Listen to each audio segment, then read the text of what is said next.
Welcome to Samba Samba. Enjoy the video. You start by confirming eligibility. Spotlight sometimes restricts link embedding, so make sure your account has no violations and is allowed external links.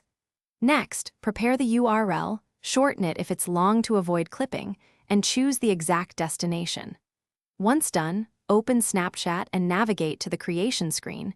You need the profile or sticker option available. This first step ensures you won't waste time adding a link that Spotlight will drop or hide later. You now add the link, record or import your 9:16 Spotlight clip, keeping it under 60 seconds for best reach. Once your clip is ready, tap the sticker tool and select the link sticker if Snapchat exposes it for Spotlight. Alternatively, ensure your profile has the external link enabled so viewers can tap your avatar. Make sure the sticker placement doesn't obstruct visuals, and preview taps to verify the destination opens. This step controls usability and keeps click-throughs high. You finish by publishing the Spotlight story with a concise call to action that points to the link. A visual cue increases taps. After submission, monitor the link using your shortener analytics or the landing page. Verify clicks and load speed.